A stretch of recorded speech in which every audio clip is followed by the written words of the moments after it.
He left me crying on the porch, packed a bag in under 5 minutes, and drove off to his friend's house, calling me a monster. And the worst part? I believed him. For a second, I truly believed I was the monster. But I wasn't the one who started this lie. I'm Rachel. I'm 31. And for the last 7 months, I've been trying to heal something I wasn't even sure was broken at first. I cheated once. One time. And no, this isn't a justification. It's not an excuse or some sob story to win anyone over. It's just the truth.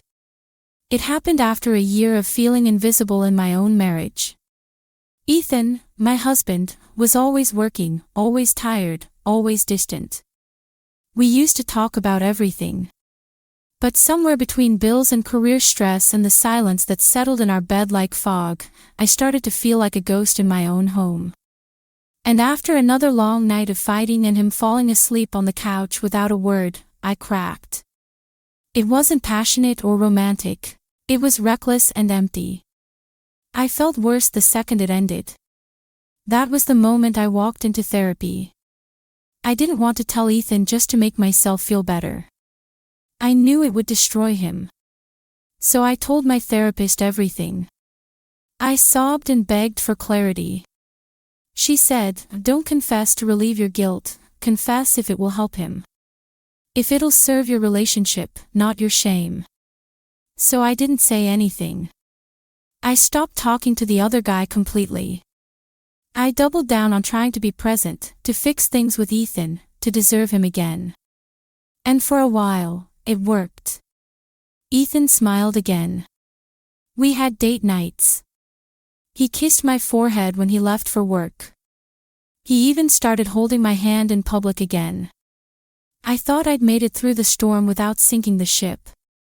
Then last week, he borrowed my iPad to look up some recipe, and one old synced text thread popped up. Just one message from my best friend, months ago: "I'm glad you stopped seeing him." It wasn't worth it. That was it. That's all it took. Ethan didn't scream. He just stared at me like I was a stranger. And then he packed a bag and left. Now he's sleeping on a friend's couch, telling everyone he was blindsided by a cheater. And I'm the villain in the story I tried so hard to rewrite. But if I'm the villain, what does that make him? Ethan's 33. The kind of man who opens every door but closes every conversation. He's loyal, steady, reliable. And over the years, that reliability became a wall I couldn't climb over. In the beginning, he was all warmth and laughter. Sunday mornings with pancakes. Road trips with playlists we'd build together. We'd talk about everything: books, dreams, weird childhood stories. He'd text me randomly just to say, "I miss you," even when we were only apart for a few hours. But somewhere along the way, probably after his promotion, definitely after the 3rd time he brought his work laptop to bed, he started drifting. Little by little, the Ethan I married got replaced by a quieter version of himself. One who'd come home, grunt, "Hey," and disappear into his office. I used to sit on the edge of the couch waiting for him to notice my new haircut or ask how my day was. But after months of waiting, I stopped trying. I remember one night, I literally asked, "Do you still love me?" He didn't even look up from his screen. He just said, "Don't ask me that when you already know the answer." Except I didn't. Not anymore. The night I cheated wasn't some premeditated revenge. It was stupid. It happened after a fight. Ethan had forgotten our anniversary. He didn't even seem to care when I brought it up, just said he had bigger things to worry about. So I left. I went to a bar. One drink turned into 3. A guy at the bar smiled at me the way Ethan used to. He asked if I was okay. I laughed at his dumb jokes. I don't even remember his name. It happened in the back seat of his car. It lasted 5 minutes. It shattered something in me.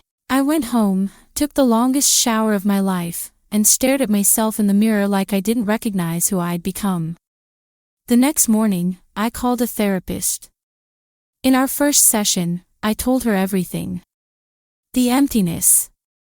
The mistake. The guilt. She asked me, "Do you want to confess to ease your guilt or to help your marriage?" I said, "Both." She shook her head. "Then wait. Work on the why before you burn the whole house down." So I waited. I poured myself into being a better wife. I made dinners, asked about his day, initiated affection even when it scared me. For the first time in months, Ethan started responding. Smiling. Laughing. We were becoming us again. And for a moment, I really believed secrets could stay buried. But they always find a way to claw back up, especially the ones we bury under good intentions. It was a Tuesday. I was in the kitchen burning garlic because I got distracted scrolling through Pinterest. Ethan had just come home from work, loosened his tie, and asked, "What was that chicken dish you made a few weeks ago?" "The creamy one." I pointed to my iPad on the counter. "Check the bookmarks. It should still be open." That's how it started. I didn't even realize it at first. He stood in silence for a few minutes, then slowly walked into the living room, holding the iPad like it was covered in blood. I looked up from the stove. His face was white. "Who is he?" His voice was low, like a whisper full of dynamite. "What?" He turned the screen toward me. "One message. Just one. From months ago. My best friend had written, 'I'm glad you stopped seeing him. It wasn't worth it.' I forgot iMessage synced across devices. I forgot the one stupid thread I never deleted. The room spun. I dropped the spoon onto the tile and just stood there, wide-eyed. I didn't lie. I didn't deflect. I told him the truth. I made a mistake. It was one time. It meant nothing. One time. His voice shattered the walls. He started pacing. Back and forth, fingers digging into his scalp. "You let me touch you. Sleep next to you. Look like a fool. Every single day. I didn't want to hurt you. I wanted to fix it. I thought we were better. I've been trying so hard to. You don't get points for pretending to be loyal after this." He was crying now, but he wasn't soft. He wasn't the quiet, measured Ethan I knew. This was rage wrapped in heartbreak. "You lied every time we kissed," he spat. "Every time you looked me in the eye." I tried to reach for him. He pulled away like I was made of fire. Then he disappeared into our bedroom and slammed drawers and closets for 15 minutes. I sat on the edge of the couch, still holding the damn iPad, wishing I could go back in time and smash it to pieces. He came out with a duffel bag, his work laptop, and his charger. "I'm staying at Jared's. Don't call me. Don't text me. You cheated, so you live with it." I stood on the porch barefoot, crying, begging him not to go, but he didn't even look at me as he pulled out of the driveway. By morning, everyone knew. He told Jared. Jared told his fiancée. His fiancée told 3 people at the gym. And just like that, I wasn't Rachel. I was that wife who cheated and kept it quiet. I thought I'd been healing us. But it turns out, I was just loading a gun I didn't know he'd find. Ethan blocked me on everything. Phone. Instagram. Even Venmo. Like erasing me from his life digitally would undo everything I did emotionally. His friends started posting vague story quotes, "Loyalty isn't hard. Unless you never had it to begin with." She didn't cheat because she was lonely. She cheated because she's selfish. I watched the likes roll in.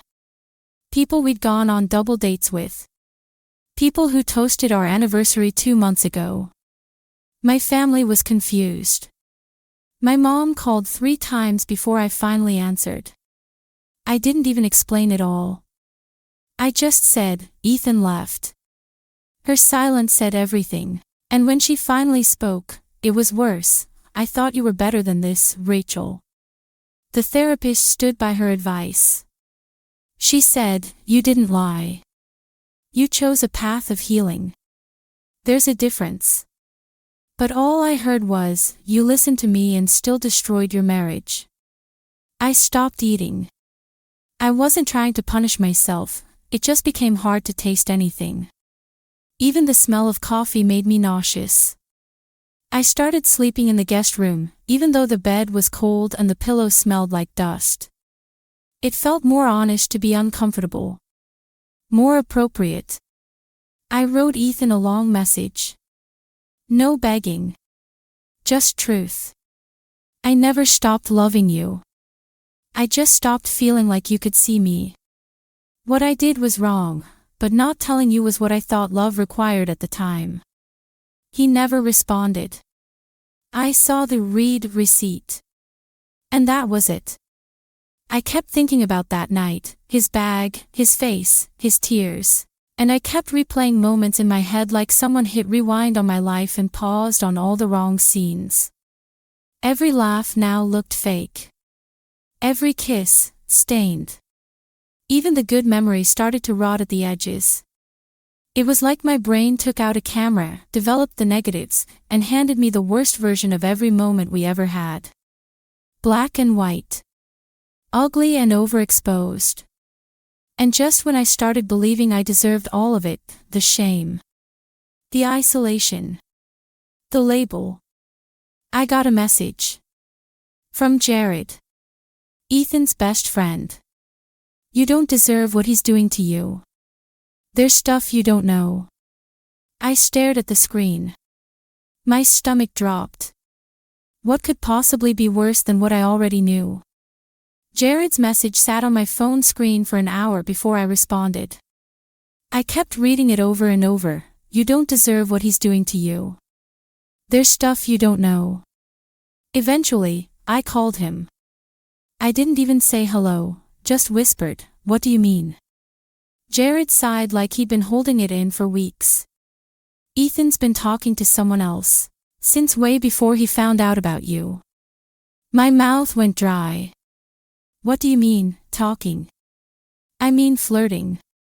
Constantly texting. Late night messages. Inside jokes. Sending her playlists. That kind of thing. He said her name like it was normal. Like I should have known. Samantha. My heart sank. Because I did know that name. Ethan mentioned her all the time, Sam from work. She was in his team. They got lunch together. Worked late. I'd even met her once at the company holiday party.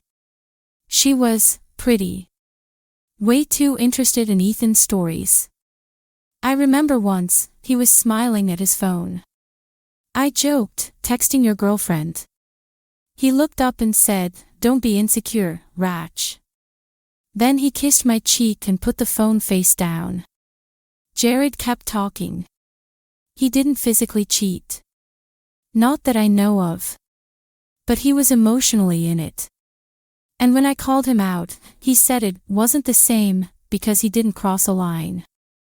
But Rachel, he did.